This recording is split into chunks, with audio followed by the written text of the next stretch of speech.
Il passait au milieu et c'est sur sa tête qu'il a tapé avec la Bible. Et lui, ça lui a paru bizarre. Il dit, mais c'est le grand pasteur. Si tu tapes avec la Bible, puis il a arrêté devant lui, à chaque fois qu'il parle, c'est lui qui tapait. Et à la suite de cela, il a dit qu'il allait arrêter la boisson.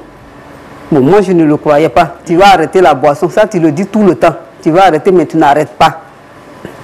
Ce qui est sûr, c'est dans la main de Dieu, ça y est maintenant.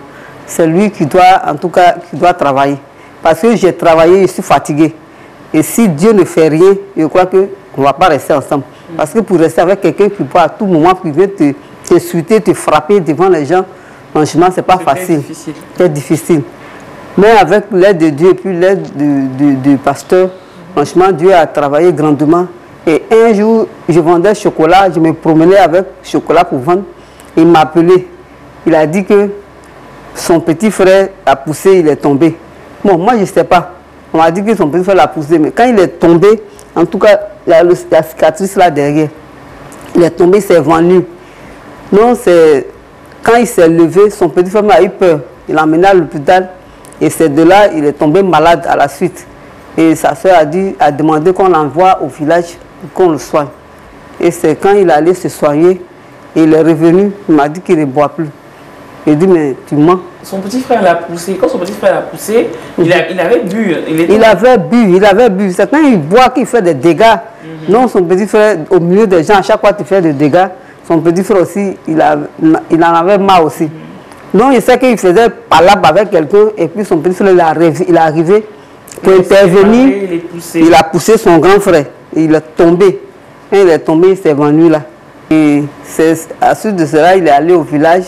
Donc quand il arrive là-bas, ils l'ont soigné tout. Et après il est revenu, il a dit qu'il ne boit plus. Donc, moi je ne croyais pas, il ne boit plus. D'accord, on est là. Et 2 jours, 3 jours, je vois qu'il ne boit plus. Donc je suis allé voir mon pasteur. Ah, mon mari ne boit plus. Il dit c'est le travail de Dieu. Puisqu'on t'a dit que de croire qu'il ne va plus boire, quel que soit ce qui va arriver, ce qui est sûr et certain, il va arrêter la boisson. Et c'est comme ça qu'il a arrêté la boisson. Arrivé à l'église, mon mari, mais le pasteur a dit que vous devez vous marier. Et lui, souvent quand il boit, il dit qu'on va se marier. Il dit c'est quand tu bois, tu te rappelles qu'on va se marier. Mais quand la boisson s'en va, tu ne te rappelles plus que tu dois te marier. Mais ce jour-là, c'est le pasteur qui dit que vous devez vous marier. Et quand il a dit ça, j'ai tiqué. Il dit se marier avec quoi? On n'a pas d'argent, on n'a rien. On se marie avec quoi? Quelqu'un qui vient du village, il est arrivé, il n'a rien. On se marie comment? Parce qu'il a dit que Dieu va travailler. Bon, Dieu va travailler, oui, mais il y a la réalité. Il y a la réalité qui est là. Dieu va travailler, c'est vrai, mais il faut quand même... Il y a la réalité qui est là. Mais il faut seulement accepter ce que le serviteur te dit. Si tu acceptes, en tout cas, Dieu travaille. Franchement, Dieu a travaillé. Donc, si vous regardez le mariage, vous n'allez pas croire que c'est un mariage de 2 personnes qui ne font rien. Parce qu'avec ce qu'il fait, même si tu fais un travail, que Dieu veut travailler, il bloque tout ce que tu fais. Et j'ai envie de te demander comme ça, est-ce que vous pensez que votre femme vous a sauvé la vie? Oui, effectivement. Je sais bien maintenant que c'est ma femme qui m'a sauvé la vie. Arrivé à certains moments vraiment où j'ai cru maintenant que c'est Dieu qui nous a réunis aujourd'hui. Elle avait le courage de beaucoup fréquenter l'église. Elle n'avait plus le temps de passer des moments à la maison comme elle le faisait avant. Elle était dévouée. Elle était dévouée, voilà, à la prière. Tous les programmes. Oui, elle était là-bas. Même elle partait sur des programmes à 2-3 jours.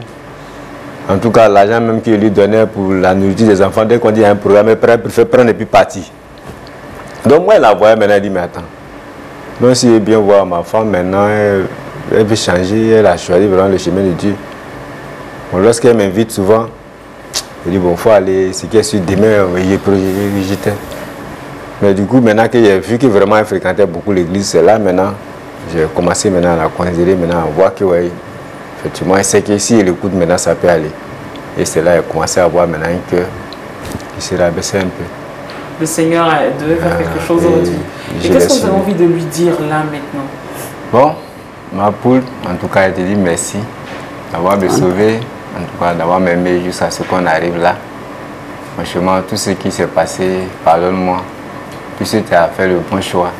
et Dieu a exaucé aussi ta prière. Vraiment, je t'aime beaucoup. Je t'aime jusqu'à vie, même jusqu'à la mort. Franchement, pardonne-moi, je t'aime beaucoup. J'ai compris. On va applaudir. On peut les oh, c'est mignon. Je t'aime jusqu'à la mort. Ça, c'est fort. Ce sont des mots forts, hein? C'est des mots forts, hein? Je t'aime jusqu'à la mort. Clémence, votre époux vient de faire une telle déclaration. Qu'est-ce que vous avez envie de dire aujourd'hui? Moi, mon chéri, j'ai compris tout ce que tu as dit. Et moi aussi, j'ai ma part aussi de responsabilité. Je veux te demander aussi pardon si je t'ai fait de tort. Et aussi de te dire merci.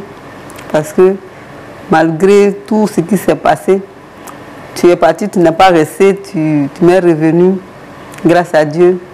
Et je veux aussi te dire merci et aussi te demander pardon.